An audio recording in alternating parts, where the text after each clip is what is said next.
Ondimba, President of Gabon, and I'm to send a message to all the friends that we have all over the world to tell them to make noise, For the people here have arrested me and my family. My son is somewhere, my wife is in another place, and I'm at the residence. Right now, I'm in the residence and nothing is happening. I don't know what's going on. So I'm calling you to make noise, really. I'm thanking you. Just weeks after defiant troops seized power in Niger, we'll see another coup playing out in Gabon as military personnel declares on state television that they were seizing power in Gabon to overturn, the results of the presidential elections and put the President Ali Bongo under house arrest. Now, if successful, this coup will be the 8th in Western Central Africa since 2020. The most recent one in Niger was in July, while the military has also seized power in Mali, Guinea, Burkina Faso, and Chad. Let's have a chat about this. I am Benga Aboroa.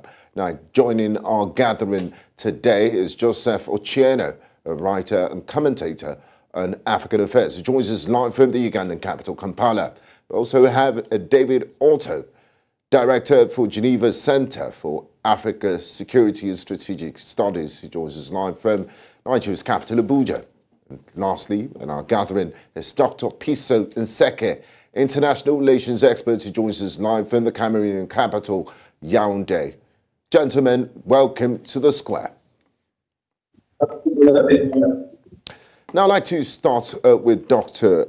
Piso Nkese. Now, Dr. Nkese, in light of the recent coup attempts sweeping across West and Central Africa, particularly in the context of Gabon's historical reputation for relative stability, could you elaborate on the underlying triggers and commonalities that seem to be driving this surge in political upheaval and a sort of a coup contagion? Thank you very much for your question. The first thing we have to mention is that Gabon has known relative stability for the past almost 60 years, 62 years of its history post-independence. It's been ruled by one particular family, the Bongo dynasty, as it's called, from 1967 to present. So in 1967, you had the father who took over from the first president, Liomba. He was vice president, so he succeeded in 1967, and he ruled with an iron fist to 2009. And when he died, his son, who was Minister of Defense at the time, took over from 2009 and has won 2 hotly contested elections from 2009 and to presently. So what's happening in the last days has been kind of tricky because Gabon just had an election, and just yesterday night, he was controversially declared president, having won a 3rd term, which was rejected by the opposition and a lot of observers. Since there are no observers who were allowed to observe the elections, and the internet was cut off. So after the results were declared in his favor, 2 hours later, you have the committee, a military, I will not say junta, but a military group that covers a broad range of the army and other security forces. They have suspended the constitution. They have put the president under house arrest, arrested some of his close relatives, including his son. They have suspended the constitution, as I said, and the results of the elections. So it looks like it's just something of a sudden, but if we have been observing keenly, this problem has been happening. There have been signs of instability or a fragile political stability for the past 5 years. And all of this was triggered, especially with the health issues of the president, because in 2018, he had a stroke. Yeah. So since then, the situation has been very unstable because, in Central Africa, based on the psychological and sociological composition of all the other states, there are countries based on strongmen. So we don't really have strong institutions. We have strong men. So I guess with his failing health, it was already a sign that his regime was going to have certain difficulties. In 2019, there was a failed coup. This is just the second coup that succeeded. There was a failed coup by a small group of young military officers who were violently or brutally crushed. So this one has been successful without any bloodshed in the back of the election. So that was just a rough summary of the political situation in Gabon. Thank you very much, Dr. Nseke, for giving us that background. Now, I'd like to bring David Otto in Abuja into the conversation. David, Dr. Nseke just concluded his conversation by saying the coup was successful. What makes a coup successful? Is it too early to tell if the coup is a success? And I also want you to provide an analysis of the key factors that you think prompted military officers in Gabon, that's been relatively stable for the last half a century, to take such a bold step as attempting a coup, including a deeper exploration of their claims about the lack of transparency and credibility in the recent elections. Did he play part in it? Yes, I think you're very correct in making the assessment that in order for us to make a declaration as to whether the coup has been successful or not, I think we've got to wait for more than 12 to 24 hours. Because, of course, that is a period in which the military has to consolidate power. It will tend to ensure that it can, gather support from other security agencies.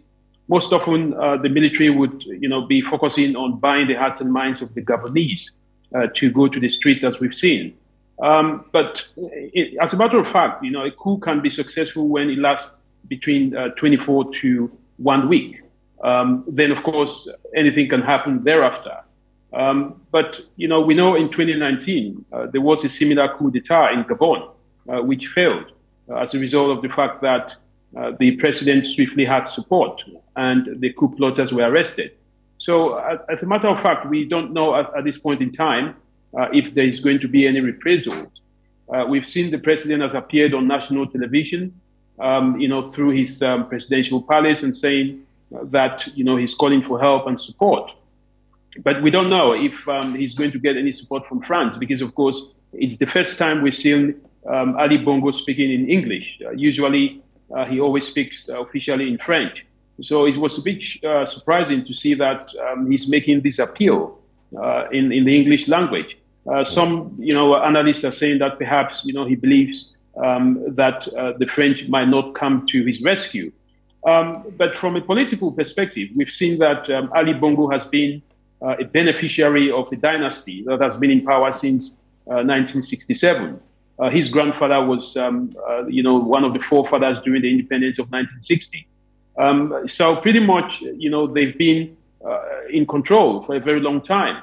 We also know that as a result of the elections which happened in August the 26th, Ali Bongo and the constitution had been changed midway, making sure that anyone who voted for the presidential election and the presidential candidate had to vote for the equivalent of the parliamentarian representation, which of course put the opposition party at a very, disadvantaged position. Mm-hmm. So the signs of a coup has always been written on the wall. And what we've seen now is that this is the 8th coup that is happening in the region. And perhaps, the question now is who is next on the line as we speak. But I have to make this point, the French, brand in the continent is falling, at breakneck speed. And we're seeing another French colony going down through a military coup. Over to you, sir. Thank you very much, David. I'd like to bring in Mr. Ochieno, Joseph Ochieno in Kampala. Now, Joseph, the military officers leading the coup in Gabon have emphasized the representation of all Gabonese security and defense forces from images and news that we've been getting from the capital, Libreville. How popular is this coup? What are the ordinary people saying? What's their reaction? Because for the last half century, they've only known the Bongo dynasty. Is this a welcome development to the majority of Gabonese people? How do you measure the acceptance of this coup from what we've seen so far? In fact, as my colleagues have all suggested, it is really a process. Perhaps the next 1 week will tell, perhaps the next couple of weeks, if the coup sustains itself, for us to be able to establish how, if you like, quote, popular it is. But one thing I know for certain, one family ruling for 50 years anywhere on the African continent is rather cheeky. And for one guy to take over from his father, and rule to seek to extend that is still rather cheeky. And actually to go ahead and, with respect, have a health crisis, stroke as the president did have stroke, and seek to continue with all the amassed wealth and power and privilege over the years, and seek to continue almost as if the presidency is some kind of a preserve of the few, or almost as if it's an insult to the 2-point-something million Gabonese that unless a member of this family, this guy continues, the country is going to come to a standstill. So whatever the case, people, of course, they will be there who are not happy with the coup. I'm one of those who is not, because I don't believe in militarism. But quite clearly, the underlying reasons is that and this is one family that has dominated this country for a very, very long time. And almost certainly, I would almost hasten to say, the majority of the Gabonese people, as we speak today, are relieved whether or not the whole thing succeeds. But also that said, in terms of questions and underlying issues, in terms of trends of coups on the continent, of course, granted, we're talking about the sub-region. No, I think post-independence, African leaders who came did the best of what they could, meaning the few who were there with all the challenges and the Cold War that was continuing. But somehow 10, 15, almost certainly 20 years later, we lost track, and the predominantly men who came to power decided now to retreat, meaning that state capture, where they talk about established democracies, or indeed nation states like mine in Uganda, where we had economic and political miracles the first 10 years before Idi Amin, and now we have families ruling for over 40 years. It's completely unacceptable. In a way, it's a bit of a relief, but I can tell you that I am one of the people, and I've done this job for quite some time. I've written, commented, and campaigned around this, including on Nigeria and on South Africa. I completely don't agree that the military should be the option. But as I said, when Niger happened, for the first time since sort of Thomas Sankara, I started saying that, well, perhaps we need to put an element of a stop here. There was a huge hope when Obama was speaking at the African Union in Addis Ababa and trying to remind particularly younger Africans that, look, this continent needs stronger institutions rather than strong men. That went quiet, that went dead. And so as of today, too early from the point of view of your question, but I'm saying I really, really hope that the guys who are now asking themselves questions, including my military strongmen in Kampala and the rest of the continent, but the people who should really, really, really be very concerned are average, ordinary Africans, because I think the future to this must really be Africans waking up and simply say that, no, families and individuals, or perhaps the army in this case, when things go to the election, should not be the future. We need to find a way in which we're able to go back to pluralist democracy to ensure that our national resources, like a rich country like Gabon, should really be for our peoples rather than for a privileged few. Thank you very much, Joseph Ochieno. I'd like to bring Dr. Nseka back to the conversation. I mean, Dr. David touched on France's role and France's historical support. He says the era of France-Afrique is gradually winding down to an end in Africa. We've seen the fall of former French colonies, military takeovers there. Now, France's historical colonial ties with Gabon adds a layer of complexity to the situation. We've seen French investment, Total Energies over the years. Even France helped keep him in government even when the elections were disputed. They've had relationships over the last half a century. How might France's past relationship with Gabon influence its response to this attempted coup? And what broader implications might it have for similar situations in former colonies? You're in Cameroon. Cameroon is a former French colony, and they share similarities with Gabon in terms of long-term ruling dynasties. And also this appeal by President Ali Bongo in that video. Do you think the French are going to respond to this? Will he be getting any help?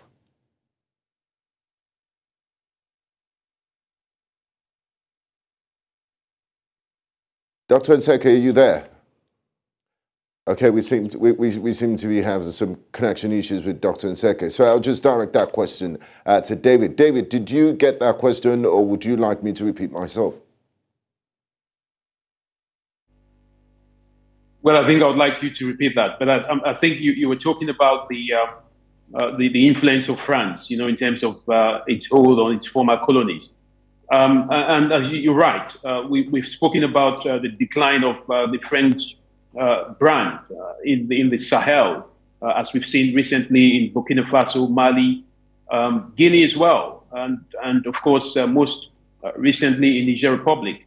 And we're seeing the same in Gabon, perhaps, because of course there is a clear indication that this is not going to be in the advantage of France, which has had a very strong hold on Gabon since independence. But again, it's quite clear we will possibly be experiencing some level of anti-French demonstrations.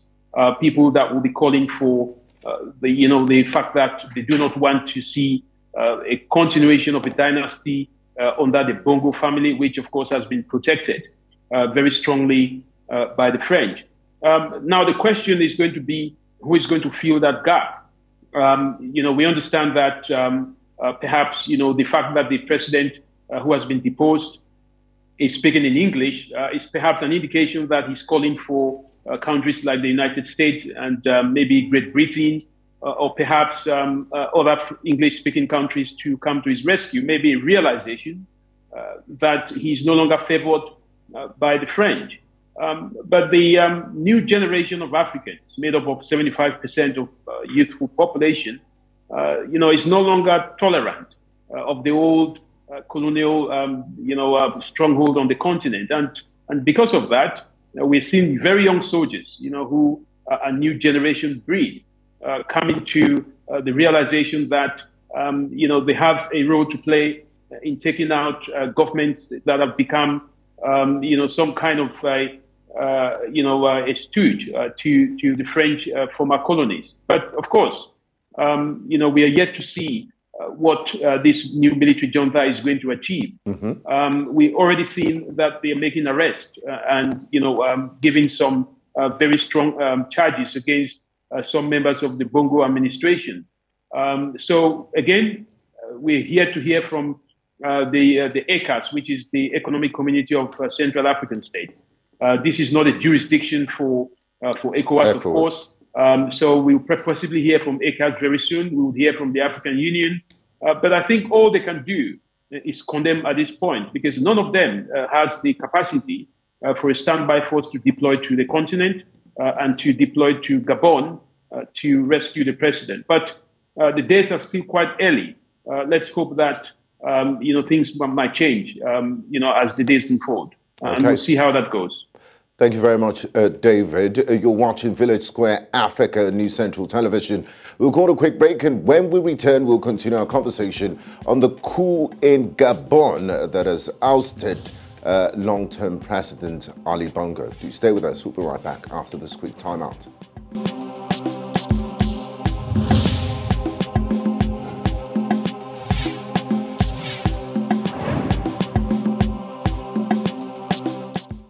You're welcome back to Village Square Africa News Central Television. We're currently discussing the ramifications, the implications of this coup in Gabon. Earlier today, the military officers in Gabon went on state television and announced that they've arrested President Ali Bongo, who's currently under house arrest in Gabon. Now, joining me for this discussion, I have Joseph Ochieno, a writer and commentator in African affairs. He joins us from the Ugandan capital, Kampala. We also have David Alto, director for Geneva Center for Africa Security Institute Studies in Abuja. Thanks for staying with us, gentlemen. We also have Dr. Piso Nseke, international relations expert, who's joining from Yaoundé in Cameroon. I would like to pick up the second half with you, Dr. Nseke. Could you outline the potential regional consequences of a successful coup in Gabon, considering the current interconnectedness of African nations and the precedent set by the recent one in Niger? There seems to be a contagion effect for the coups. What are the consequences of this?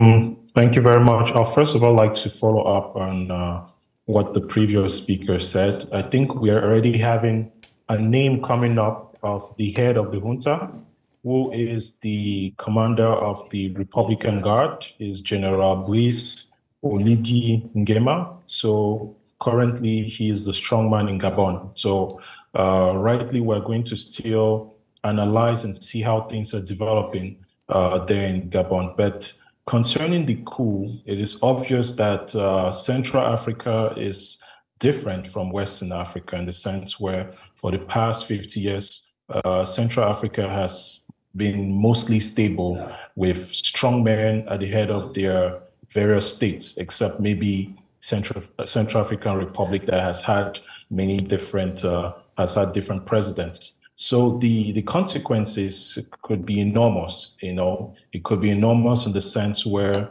from the political perspective, the neighboring states would not like to have that kind of a situation, because this can we can have a domino effect in the other states. I'm talking about Equatorial Guinea, Congo, Cameroon, Central African Republic, etc. So this is not good from a political perspective, in which the Central African region prefers stability, political stability.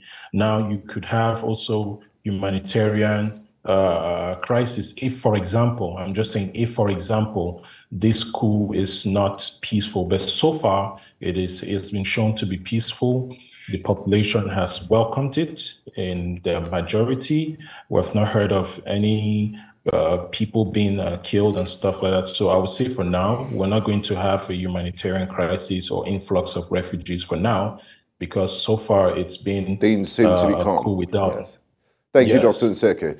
Now, David, still following on this theme of possible contagion effect and this, copycat pattern of coups across Western Central Africa, the string of recent coup attempts, including Niger and Gabon, appears to suggest a trend. Could you offer insights into the underlying motivations that link these coup attempts and whether there are discernible patterns that might help us understand this regional phenomenon? Why are they happening at this point? Why are we back to the coups of the 1980s and 70s? Yes, I think you're correct in asking about the patterns which we've seen recently. Of course, this is the 8th successful coup that we've seen in the past 3 years. And there's common traces and common denominations that we've seen. They have been orchestrated, of course, by military actors, who are very close to power. Most of them seem to be the ones who are supposed to protect the regime. And I'm not talking about protecting the nation, I'm talking about regime protection. And the common factor has been that in most of these countries that we've seen military coup d'etats, the military, of course, it's closest to power. And, this is against the expectation of Western democracy, where you keep the military in the barracks. But we've seen that, this pattern has cut across the recent coups that we've seen in Sahel and the current coup that we've seen in the case of Gabon. We saw the same thing happening in Sudan as well, where the military has been at the forefront of this event. But I think clearly what we have seen again is the fact that these groups are using justification to launch these military coup d'etats. And they're using the population alongside this justification to say that they're fighting against anti-colonial subjugation of this continent. They're fighting against the exploitation of mineral resources, fighting against corruption, some kind of economic downtroddenness of these areas, and also insecurity.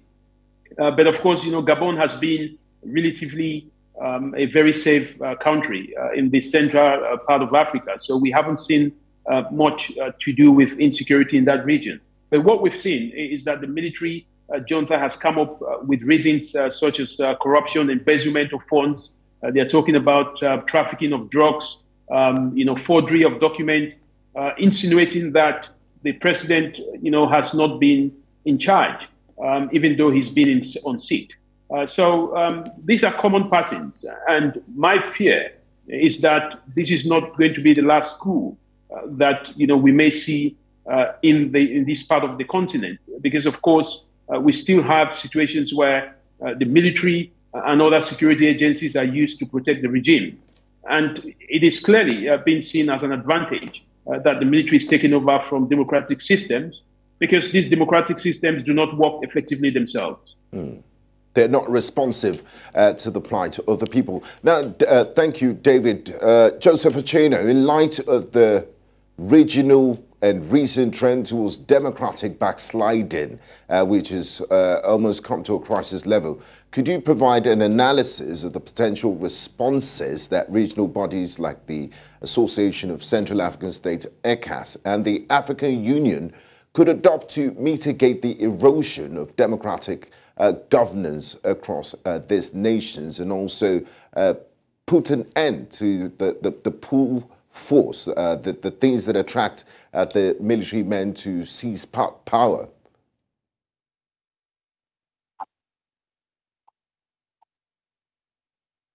Mr. Ocheino. As I was saying much earlier, and before the road interruptions and beat part of my network, which is basically one of the manifestations of the challenges facing this continent as far as infrastructure is concerned thus far. I don't know what the regional bodies, or in this case the African Union, can do rather than basically merely condemn, number one. But number two, I have said that for the first time almost in my life, just after Thomas Sankara or thereabout, I have begun to ask myself questions on whether or not the military guys normally do not have a say, or rather a case to make.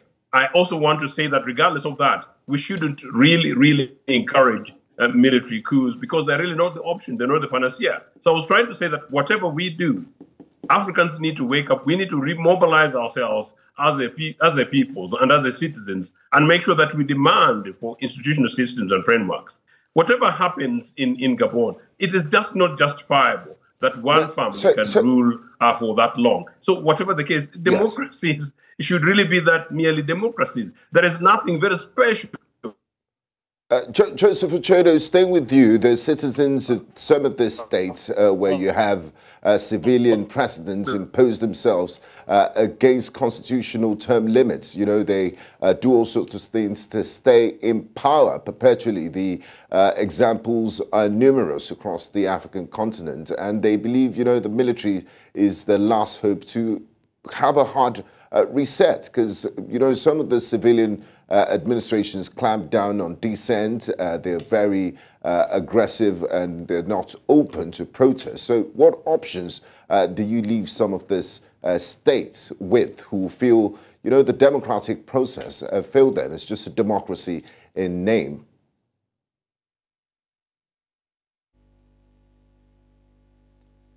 Okay, I think we lost connection with Joseph Ocheino. Now, I would like Dr. Nkese to answer that question, where you have a situation where there's a condemnation. We know what's going to happen from the African Union and ECAS. They're going to condemn this coup. But when you have systemic bad governance for years, you have a situation where families single-handedly embezzles the resources of the state. There's clampdown on freedom of press. and civil society. And these has gone on for years, and they organize sham elections from time to time. What options are really left to the people when you condemn military takeovers? How do you reset such a system? Well, that's a very good question, and I have to say that that is one of the problems that the continent is facing, in the sense that democracy, as we know it, we should know that democracy is a culture, and the democratic culture is something that has been difficult for a lot of African countries to understand, to apply to its basic tenets, in the sense where it is power for the people, of the people, you know. And the problem is that in most of these states, and especially in cases of Central Africa, we have a case where the system is formed around a strongman and not necessarily a system formed for the people. So we have strong men, weak institutions, instead of strong institutions and weak men. And every time we have strong institutions, we'll realize that the system will always avoid a sense where one person will have overbearing powers. That's why we have a system of checks and balances. Now, in the case of Gabon, I think what's happening is just the result of decades of frustration, in the sense where there hasn't been an alternative to the power. And the fact too that for the past 2 years, with the Ukraine war and the inflation that has affected a lot of African countries, it's been very difficult for the governments, the ones in power, to keep a hold on the people. Because remember, we have a saying in Africa that a hungry man is an angry man. So the people are hungry, and they've reached a place where even the democratic process is not enough for them to put the candidates or the programs they want. So that's why a lot of these people are looking to the military as some kind of arbiter, a force to come and, saviors to come and correct what the democratic and political process could not do. So we should always remember that at the end of the day, no matter the form of government, no matter the person in charge, what matters is the people. And that is why in one of my previous books, I spoke about human security, that at the end of the day, governments have to put the people at the center of their policies. So if the people do no longer feel at the center, they feel like this is just one person, one family that wants to control all the resources, it's normal that sooner or later they're going to reject the democratic process, which to them is just a sham, and they're going to go through other means. And that's probably what's happening in Gabon. Thank you, Dr. Nseke. Now, David, as we begin to wrap up, in the 70s and 80s, we did see that, you know, there were lots of attempted coups, and sometimes the French Foreign Legion would send troops to, you know, keep the government in power and protect critical national infrastructure for some of these foreign countries and their business interests. Do you see that happening in this situation, or we've gone past that stage in our development as a continent and our relationship with colonial masters? We have gone past the era when the French would deploy their forces in rescue of the men in power that they support. We are now in the 21st century. These countries, of course, they've had independence since from the 60s, but of course, this independence has been kind of a window shopping, in the sense that we still have French influence within this region. But I think the era where the French would deploy their forces to remove, a sitting president is now gone. I mean, the last time it did happen was in the case of Ivory Coast. And, that was clearly not something which, the French want to repeat. I think we expected some signs of French, perhaps thinking about interfering in the case of Niger Republic. But clearly the French believed that ECOWAS could be the best bet as a regional body in the case of Niger. And this is why I think, there has been some pressure on ECOWAS to launch a military intervention in Niger Republic. But in the case of Gabon, which has clearly been a very strong in very strong alliance with the French in the past, it all depends of who is behind the coup and who is going to be the beneficiary of the coup. But even if the French were to be the biggest losers in the case of Gabon, I don't think the French will want to deploy their forces on ground, even though they have a military base there. I don't think they want to deploy their forces to kind of reinstate President Ali Bongo or restore constitutional order. Those days are clearly gone. Okay. There is no appetite for any African country to witness or embrace a foreign intervention in internal affairs. Of course, that would also be against the UN Charter Article 2.4, which clearly forbids the interference of a foreign state into another state, albeit a UN authorization or self-defense. So I don't see the French, launching any preemptive strike, against the new military junta. I think, if there is anything, we could possibly see some internal, contestation of power by security agencies. But because they've now seemed to be united, I don't think there's a possibility that we'll see the French coming in directly by deploying their forces in Gabon. I'd like to say thank you to you, David Otto, Director for Geneva Center for Africa Security and Strategic Studies, Mr. Joseph Ocheno, writer and commentator on African affairs, and Dr. Piso Nseke, international relations expert, joining from Yaoundé, Cameroon. It was a pleasure having you all on the square today. I do appreciate your insights and your contribution. Thank you. Thank you very much. And it's a wrap on the square today. I'm Benga Aboroa. See you next time. Bye-bye.